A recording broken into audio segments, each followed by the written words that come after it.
ভারত ও পাকিস্তান দুই পরাশক্তির মধ্যে উত্তেজনা যখন চরমে, তখন এক ভয়াবহ সংঘাতের দিকে এগিয়ে যাচ্ছিল দুই দেশ। মিসাইল হামলা, পাল্টা আক্রমণ, সবকিছুই যুদ্ধের দিকে ধাবিত করছিল। তবে হঠাৎই ঘোষণা এলো যুদ্ধবিরতি। এই ঘোষণার পেছনে রয়েছে একাধিক ঘটনার জটিল সূত্র। শুরুটা মাঠে নয়, ঘটনার আসল পালাবদল ঘটেছে কূটনৈতিক টেবিলে। সবকিছু শুরু হয় ২৬ এপ্রিল কাশ্মীরে পর্যটকদের উপর হামলা দিয়ে। এই হামলায় নিহত হন ২৬ জন। ভারত সরাসরি দোষ দেয় পাকিস্তান সমর্থিত জঙ্গিদের ওপর।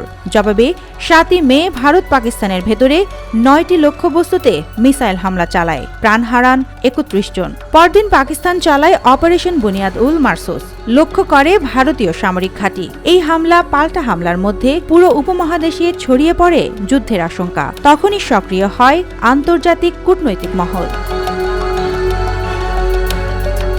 যুক্তরাষ্ট্র, চীন, সৌদি আরব এবং জি৭ গোষ্ঠীর দেশগুলো স্পষ্ট করে জানিয়ে দেয়, আরও সংঘাত হলে অর্থনৈতিক নিষেধাজ্ঞা ও সহায়তা বন্ধ হতে পারে।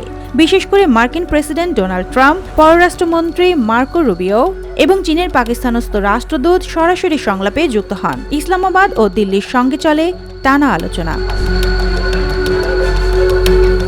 পাকিস্তান আলোচনায় আগ্রহী হয় দ্রুত।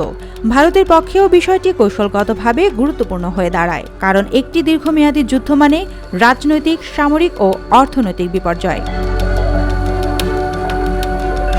সবশেষে ১০ মে আনুষ্ঠানিক ঘোষণা আসে, দুই দেশ পূর্ণ ও তাৎক্ষণিক যুদ্ধবিরতিতে রাজি হয়েছে। পাকিস্তান তাদের আকাশসীমা খুলে দেয়। ভারতে কিছু অঞ্চলে বেসামরিক ফ্লাইট এখনও সীমিত।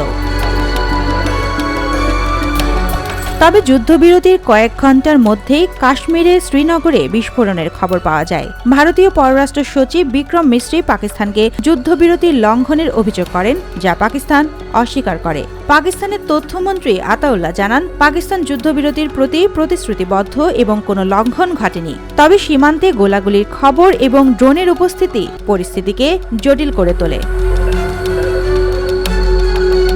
যুদ্ধবিরতির ঘোষণা শান্তির বার্তা বয়ে আনলেও সীমান্তে উত্তেজনা এখনও বিদ্যমান। উভয় দেশ শান্তির প্রতিশ্রুতি দিলেও বাস্তবতা ভিন্ন। এই পরিস্থিতিতে প্রশ্ন ওঠে, এই শান্তি কতদিন স্থায়ী হবে? সমাধান কি সম্ভব, নাকি এটি কেবল একটি সাময়িক বিরতি?